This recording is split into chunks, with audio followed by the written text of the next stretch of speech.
good morning, good morning. Welcome to the stage of Nixon TV, the official stage of Scouts who wanna know. Narito po tayo ngayon sa CCP para po sa second wave ng International Coastal Cleanup. Kasama po natin ang mga taga Philippine Coastal Guard Auxiliary at syempre ang daang-daang mga Scouts para po sa paglilinis ng karagatan.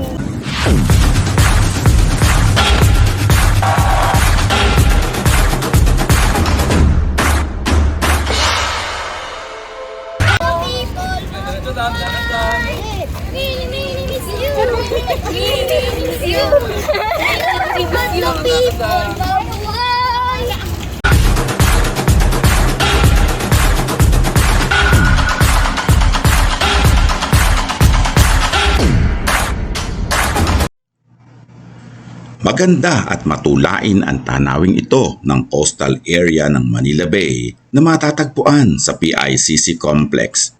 Dito nakaparada ang ilang mga pribadong lancha at pati na mga dragon boats na ginagamit ng mga nagpa-practice sa baybayin ng Manila Bay. Subalit sa kabila nito ay may isang lihim na nakatago sa paningin ng mga mamamayan. Mga nakakahilakbot na katotohanang itinatago ng ganda. Subalit pag pinagmasdan ay nakakasulasok pala. Ang mga tambak-tambak na basura na nagsisilbing sakit sa isip at mata. Meron po akong mga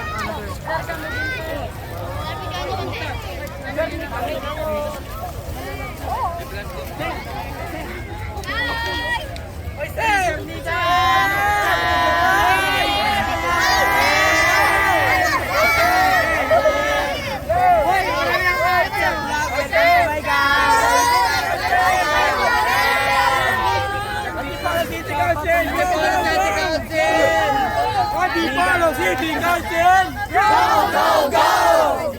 Antipolo City Council! Go, go, go! Ikalabing-anim ng Setyembre 2023 sa Dolomite Beach. Libo-libo mga scouts kasama pa ng ilang mga volunteers mula sa pribado at pampublikong mga grupo ang nagsadya sa Dolomite Beach upang makiisa sa International Coastal Cleanup Day. Isang sama-samang pagkilos na naglalayong linisin ang mga coastal areas o mga beaches, mga kailugan, mga creek at maging mga parke at ilang pang lugar. May mga scouts ding nagtungo sa Baseco Beach at sa ilang pang lugar sa Manila Bay upang magsagawa ng paglilinis sa araw ng International Coastal Cleanup. Ang gawaing ito ay nagnanais iparating sa mga mamamayan ng buong daigdig ang estado ng karagatan at maging isang paalala na kailangan ng kumilos ang mga tao sa daigdig upang linisin ang karagatan. Ang mga scouts mula sa iba't ibang panig ng Pilipinas ay nagsanib puwersa upang makiisa sa paglilinis ng ating karagatan. Mula Luzon, Visayas at Mindanao ay nagpamalas ng kanilang mga layunin ang mga scouts na tumulong sa pagsagip sa kalikasan.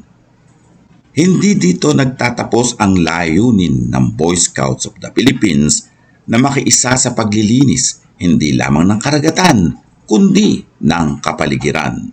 Ito ay pagpapakita ng pagnanais ng scouts na maging kapakipakinabang sa pagsisilbi hindi lamang sa sarili nilang komunidad, kundi sa buong daigdig man. Okay, kasama po natin ngayon si Scout Jasper ng Ticket to Life at sila po ay regular na nagko-conduct ng cleanup drive dito po sa Dolomite Beach. Good morning, good morning, good morning! Good morning din po, sir. Okay, naku, alam ko naman na hindi mawawala ang Ticket to Life pagka mga ganitong activity. O, kumusta naman ang activity nyo ngayong araw? So katulad din po ng mga activities namin last year sa International Coastal Cleanup, marami pa rin po kami mga nadadampot na basura. Actually, last year, dito rin po yung venue namin. The year before that, sa Baseco naman po. And then the years before that, dito pa rin po. So, for the past few years po, talaga nagpa-participate po kami dito. And isang bagay na nakita namin dito sa International Coastal Cleanup is yung pagtutulong-tulong ng iba't ibang mga NGOs, mga government offices, etc. para mapanatiling malinis at ligtas itong Manila Bay. Wow, ang galing. Alam mo, kahit naman hindi International Coastal Cleanup Day, madalas kayo nandito para mag-contact ko. Ano masasabi mo doon kahit hindi ICC nandito kayo? Ayun po. So, para lang siyang 60 plus hours ng Earth Hour Day. Hindi lang siya sa International Cleanup Day nagtatapos. Pwede rin tayo mag-organize sa mga cleanups dito ng mga NGOs natin, ng mga organizations natin. Para Tulad ng ginagawa niyo? Yes po, para mapanatili malinis ang mga Manila Bay at saka mga bodies of water dito sa Manila. So palagay mo, ito international, saka national. So yung mga katulad ng scout ngayon sa iba't ibang panig ng Pilipinas, nagsasagawa din kaya sila? Yes po, ganun din po yung ginagawa nila sa mga iba't ibang lugar po. Meron din po ngayon na nangyayari sa Baseco, sa mga iba't ibang cities. May mga scout. Yes po, may mga scouts din. Yan, okay. Maraming salamat at sana ay pamarisan kayo ng iba pa mga scouts dahil kayo kahit hindi International Coastal Cleanup, nandito kayo sa Dolomite Beach para maglinis. Maraming salamat. Maraming salamat po sir. Salud po ako. Narito at kasama po natin si Scout Ulrich ng Antipolo City Council. Good morning. Okay, Scout Ulrich, bakit ka narito ngayon sa Dolomite Beach? Nandito po kami at ang buong scout ng Antipolo National High School para tumulong sa paglinis ng ating Dolomite Beach dito sa Manila Bay. Tumutulong kami dito para para makatulong na rin po sa ating kalikasan at para po makasure na malinis na po ang ating Manila Bay po. Ayan, okay. Naku, maraming salamat sa iyo. Baka meron kang gustong batiin. Shoutout po sa mga ka-scout ko dyan na sasabak mamaya sa BOR. Sana nabulol na po at sana po makapasok po kayo sa top 10. And shoutout po sa tatay ko dyan na malamang nakahiga ka pa ngayon. Shoutout sa kapatid ko, malamang nagko-computer ka ngayon. O, yung mga unit leaders mo. Shoutout dyan kay Sir Nilo na napakabait. Tsaka kay Sir Harris na napakasarap magluto pag may camping kami. Okay, maraming salamat at sana ay pamarisan ka pa ng iyong mga kapwa scout dyan sa Antipolo. Okay, thank you very much.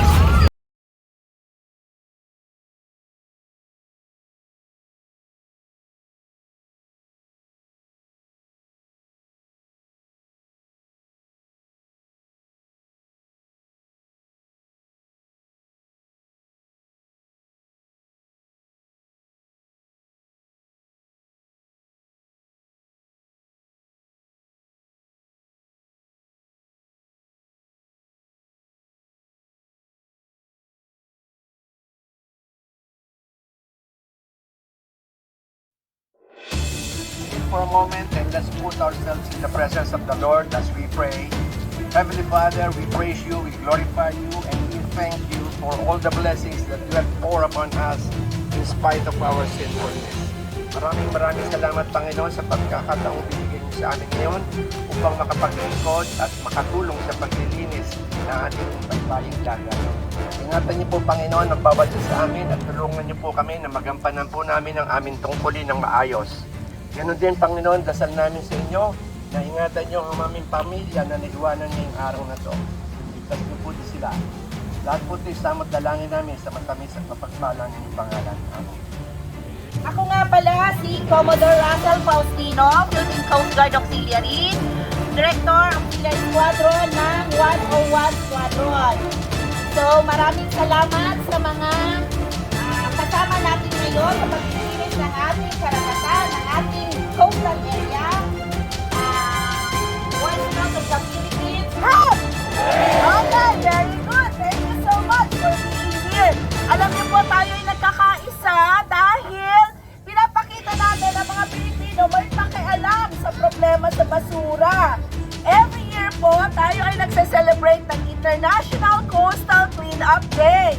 Ito po ay isang batas, Presidential Proclamation na pinirmahan po ng dating Pangulong Gloria Arroyo. Okay? Ang Pilipinas po ay isa sa mga bansa na may pinakamaraming basura.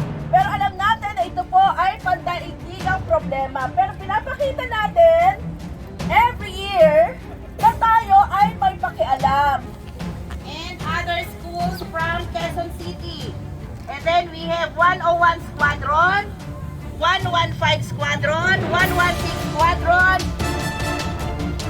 and of course, our partner Coast Guard Station Manila, and Coast Guard Substation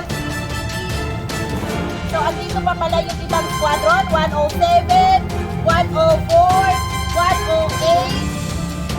Anong squadron pa po ang nandito? 125. Anong squadron pa ang hindi natawag? So, 104 nandito na po. Tama po natin si Ginoong Rudy Floresta, ayan, ng Philippine Coast Guard Auxiliary. Siya po ang Task Force Commander ng Squadron 116. Good morning, good morning!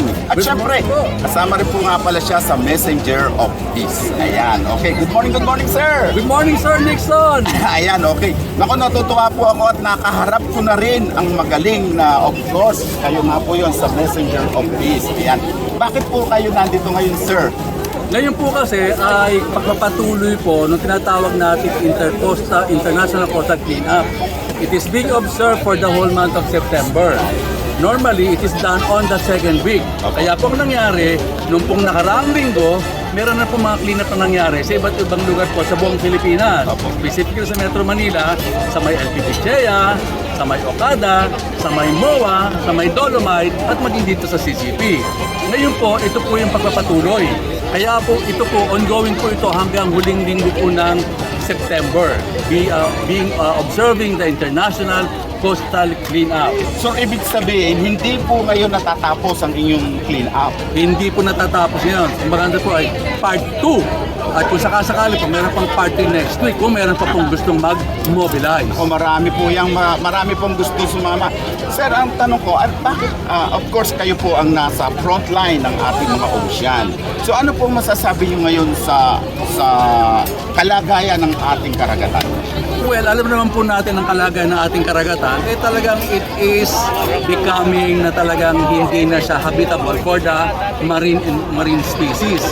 Kaya ang ginagawa po natin, we're trying to do our best, especially on the part of the Voices of the Philippines, na tinatawag nating environmental protection. Alam naman natin na sa mga Boy Scouts, bahagi po ng ating pagtulong yung po tinatawag nating soil and water conservation. Yung po yung kaya po andito nagpapatuloy tayo. Kaya marami na pong Boy Scout dito at may mga ilang Girl Scout din nakasama natin. Even yung mga parents and teachers. May kasama rin po mga parents. Opo, ayan, may mga parents po yan. Okay, ang galing. Parents. Ayan po, mga parents po yan, mga teachers. So, sir, pwede po ba kayong mag-invite ng ating mga scouts para patuloy na tumulong sa paglilinis ng ating karagatan? So, doon po sa mga Boy Scout, sa mga Girl Scout, all over the Philippines, tayo po ay patuloy na gawin yung ating, hindi lang po duty to God, ito po ay duty to our country and to our friends. And then, by doing this, by helping our environment, we are also helping ourselves. Kasi po, we are all living in this world. Kaya po magpatuloy po tayo sa pagtulong sa ating environment, hindi lamang sapagkat part ng requirement natin sa scouting, but rather for the higher order of thinking, yung tinatawag natin helping the environment. Wow, ang galing. Ako sir, maraming salamat po. Sigurado ko po na maraming may inspire ng mga Boy Scout dahil po sa inyong sinabi. Thank you very much Salamat, po. Sir Nixon. God See you bless po you. sa mga activities ng Messenger of Peace. Yes, sir. God bless you.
Okay, ngayon pong umaga ay kasama natin si Scout 7 ng Outfit 500 ng Bangkal High School, Makati City Council. Narito po tayo sa CCP Complex o Bay Area ng CCP Complex para po sa second wave ng International Clean Up Day. Good morning, good morning, good morning! So, good morning po, sir. Ayan, Seven, ako natutuwa at nagkita tayo ngayon dito sa Clean Up. Okay, sino mga kasama mo dito ngayon? Ito, ang kasama ko po is scouts po from Bangkal High School po, yung mga scouting mates ko po, pati rin po from other councils like Quezon City Council po. Okay, teka muna. Ito ang second wave o kumbaga ang pangalawang beses na nakakita ko ng mga scouts na nag-join ng Coastal Cleanup. Bakit ngayon lang kayo nakasama dito? Dapat po sir, noong September 16 po kami, kaso may activities po kami sir. So, nagka-conflict po. Okay. Sino nag-invite sa inyo para dito sa Coastal Cleanup? Si Captain Foresta po nung Philippine Coast Guard Auxiliary. Okay, sa Messenger of Peace. Yes po, Okay. Messenger of Peace po. Okay, bakit kayo nandito ngayon? Andito po kami ngayon po para po makatulong po sa community po natin dahil nakalagay din po yun sa Scout Food and the po. Pati rin po sa mga Sustainable Development Goals po natin para po sa SWA, which is yung Sustainable Development Goal number 6 and 14 po, which Wow. is clean and sustainable water po, pati rin po life underwater. Okay. Personally, ikaw, bakit ka sumama ngayon dito sa Clean Up? Para po kahit pa paano po, to our small efforts po, is makapagawa rin po tayo ng pagbabago rin po. Kasi since po na nababaw po mag-aaral din po tayo, nakikita rin po natin na yung Manila Bay po is talagang marami pong basura. Correct. Dahil po sa international process, kahit pa paano po nakakagawa rin po tayo ng different. Sa palagay mo ba, kaya mo pang tumulong sa paglilinis ng mga coast natin o mga beaches natin kahit hindi international coastal cleanup? Yes po. Naku, thank you very much, Scout 7. Ang galing-galing nyo. Kaya ako hanga talaga sa Bangkal High School, lalong-lalo na sa shoutout natin sa mga taga-Outfit 500. Ang gagaling nyo. Mabuhay po kayo.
naman po ay kasama natin si Scout Jesha ng Suma Comsco Scouting Community Unit. Good morning, good morning, good morning! Good morning, good morning, good morning! Ayan, okay.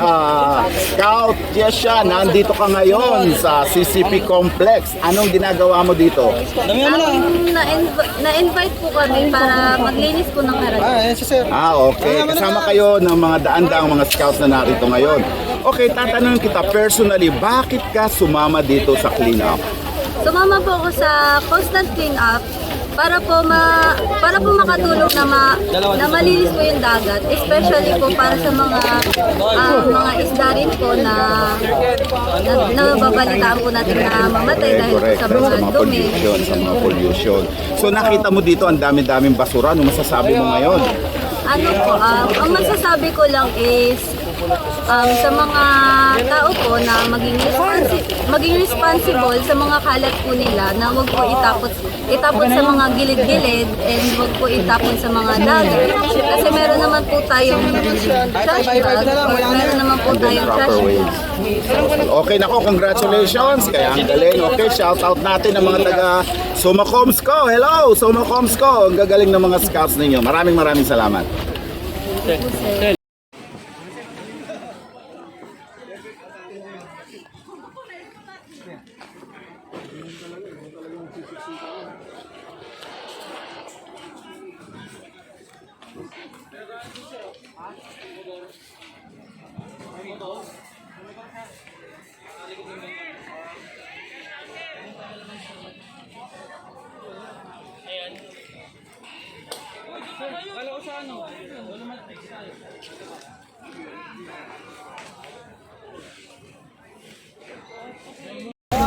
Okay, ngayon naman po ay kasama natin si Ron, Ray at Kaden ng Pasay City South High School. Kasama po sila dito ngayon sa PICC Bay Complex para po sa International Coastal Cleanup Day. Good morning, good morning! Good morning, good morning, good morning! Okay, ito na ba yung napulot ng basura? Yes, sir. Kayo yata ang pinaka-konti. Nagsisimula pa lang. Nagsisimula pa lang. Okay, ngayon ay pagpapatuloy ng International Coastal Cleanup Day. Alam naman natin na ito ay ginagawa every second week of September. Tanong ko, ito ba ay pang-ilan nyo ng pagsama sa Coastal Cleanup ngayong buwan? For me po is pangalawa po and second time for sa buong buhay ko. Ikaw, Pangalawa din po this month, pero pang-apat na po. pang-apat. Ikaw, Pangalawa rin po this month. this month. Hindi rin po sa buong buhay ko sa pangalawa lang. Talagang sa buong buhay niya.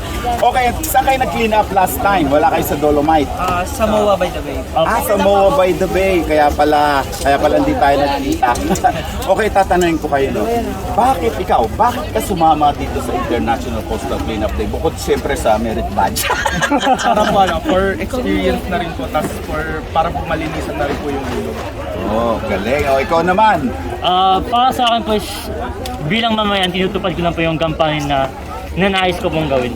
Ayan, siyempre yan ay isa sa makapaglinis ng ating kapaligiran. Opo. Ikaw naman, Ron, ano masasabi mo? Talagang very active ang Pasay City South Council pagdating sa mga mga environmental event. Ano masasabi mo ngayon? Syempre sir, as a scout, kailangan din nating pangalagaan yung mga karagatan natin, mga coast, kasi part po siya ng ating environment.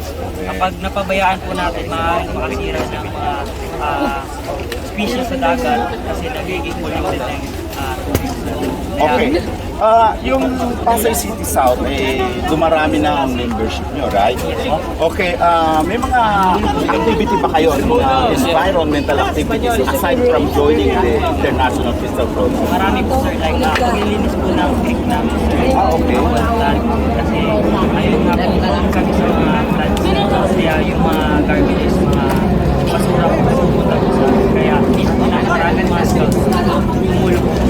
Wow, ang galing. O ikaw nga, manawagan ka sa iyong mga kapwa scouts na ngayon ay nanonood sa Nixon TV para mag-join sa mga scouting activities tungkol sa environment. Alright, boys, girls, bilang sa akin ng scouting, it's fun. And it's great, it has activities na makakabuo ng pagkatao ng isang tao. And I believe that if you join, you'll get so much benefits na magbabagong buhay nyo. That's why, join now! Pasay City South High School, Boy Scouts of the Philippines. Shout out! Okay, thank you very much boys and see you around sa iba pang mga environmental activities.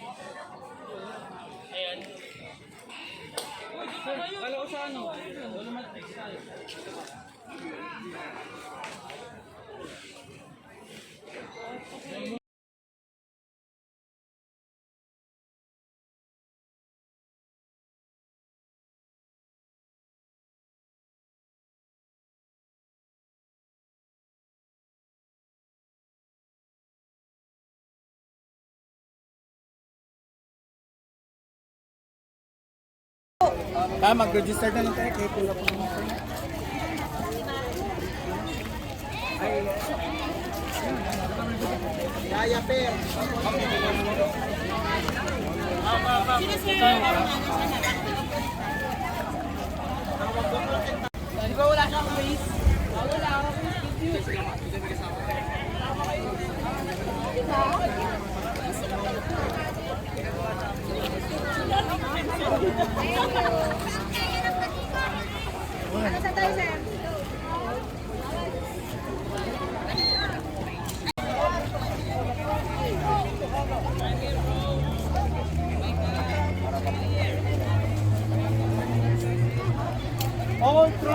Okay, kasama naman po natin si Scout Christopher ng Escoba Comsco. Good morning, good morning, good morning. Good morning, sir. Ayaw, kumusta naman ang paglilinis ng mga basura kanina? Ayun, sir. Although less yung participants natin, unlike nung Saturday sa Dolomite Beach and sa MOA Complex, nakita natin yung iba't ibang groups of scouts and scouters from different areas o DNCR na nagtulong-tulong para matanggal yung mga kalat dito sa CCP Complex. Especially dito sa Bay Area na kung saan marami yung naging basura, katulad na lamang ng mga plastic bottles and mga plastics na hindi talaga nakakatulong, no, sa hindi talaga nakakatulong sa kalikasan at karagatan natin. Dahil kung titignan niyo, no, sa nagdaang taon is nakapulot, yung mga scouts natin is nakapulot ng halos 1 million pounds of trash. Yun lamang for 2022. So malaking tulong ito, no, sa ating mga scouts na maging aware sila sa pagbabadya ng climate change at environmental awareness na rin, dahil yun nga po, makakatulong ito sa pangangalaga ng ating kalikasan. So ito yung pangalawang beses may sumama sa cleanup. Actually, sir, this is my 4th time. I mean this September. This September, sir, is my 2nd time. Pati yung the entire Escoba Comsco. Yes, sir. Okay, nako, ang dami. Maraming salamat sa iyong mga pinagsasabi kanina. Sana magkaroon ng impact, lalong-lalo na sa mga kabataan natin at sa mga scouts na tumulong sa paglilinis ng ating kapaligiran. Okay, one, two, three, go. One more. One, two, go.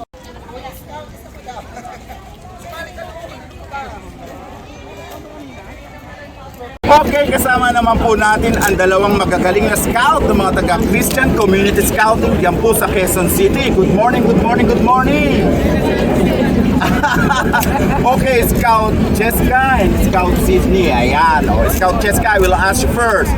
Why did you join this activity? For me personally, I wanted to enhance my knowledge of saving the environment because taking this is part of the long-term. So I think it's really important that us students, we get to we get to Wow, how about you? For me, actually the same also. I wanted to see how much cash Philippines has, and I wanted to help. We don't want to make an impact. So what can you say about this cleanup today? Because this is the second time that I saw scouts cleaning the beach. What can you say about this? It's very powerful, and it's very nice also to see everyone hand in hand helping together, help clean the environment. What do you think of the impact of this activity now that the youth, national scouts are joining the international consortium? What do you think will be the impact of this in the environment?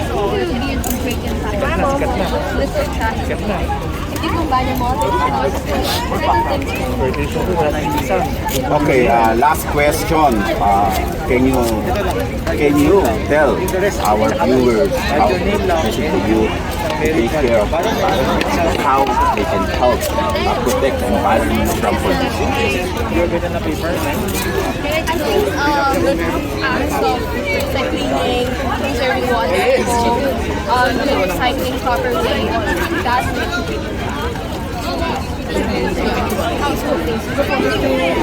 Wow, okay, thank you very much. Kaya naman pala talaga ang gagaling ng mga taga-Christian Community Scouting.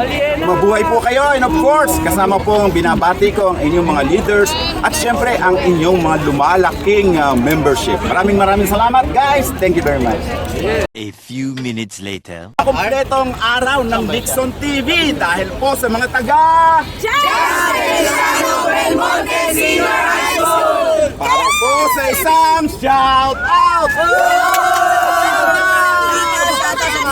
Thank you for Chrissy! Shout out ko dyan! Shout out po sa teacher ko!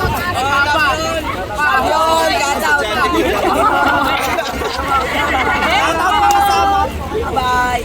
Thank you po! Thank you po! Okay, matatalo ba naman ang magagaling na scouts sa mga taga-Bangkal High School ng Makati City Council para sa isang shout out! Mag-asawa ang bibiliin ko ano? Anak ng scouter, bakit? Trustworthy na, loyal pa, helpful pa, salud!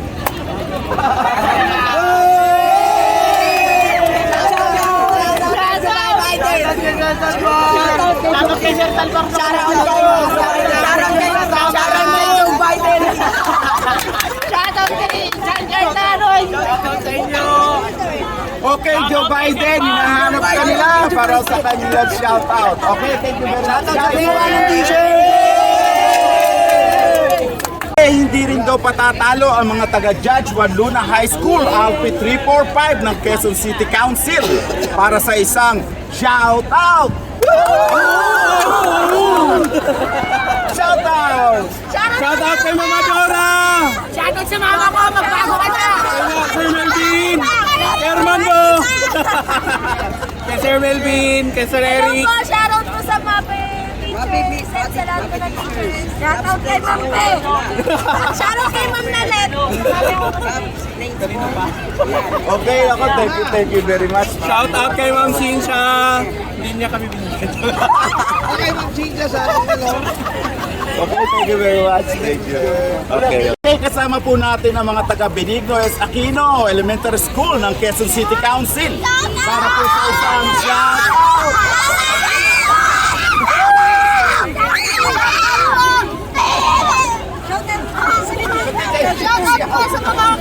Okay, full force po ang mga taga Soma Comsco para po sa isang shout out!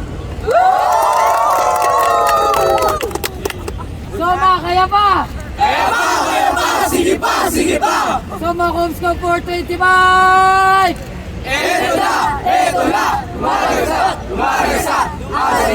Ang sikat! Sino sikat? 425! Mabuhay! Shout out!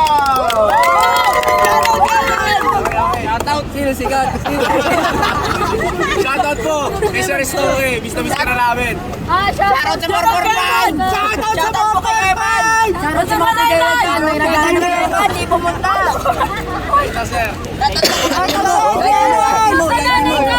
out po kay Sir. Ay, Ayan, at talagang ayaw panghabog ng mga taga Roberto Pastor Robert Scouts para sa isang shout out! Shout out!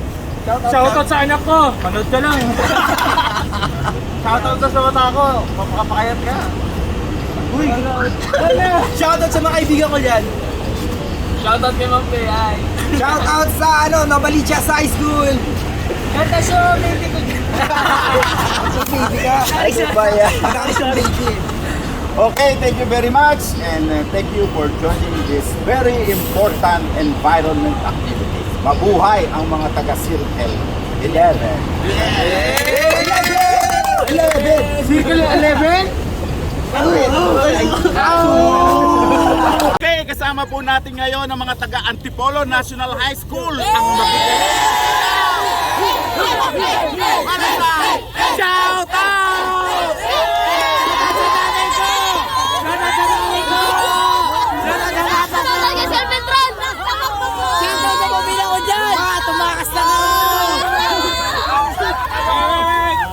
Shout out kay Richlyn Tumines na nilagnat.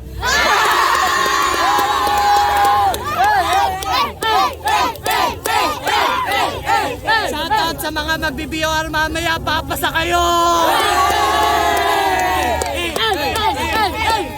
Shoutout sa nanay ko, nawawala walis mo, ma! Shoutout sa mama ko, salamat sa baon! Okay, thank you. Magandang umaga po sa ating lahat. Nais ko pong pasalamatan ang lahat ng mga scouts mula sa National Capital Region at maging ang nanggaling sa iba't ibang lugar na nakiisa sa pagdaraos ng International Coastal Cleanup Day. Ito po ay isa na namang pagpapakita ng pakikisa ng scouting sa pandaigdigang effort na ipaglaban ang ating karagatan mula sa tuluyang pagkakasira nito.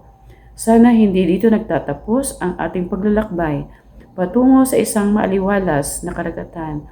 Sana ay maging inspirasyon ang gawain ito upang mas lalo pa nating pagtingin ang pakikibaka para sa malinis na karagatan. Muli ang aking taos-pusong pasasalamat.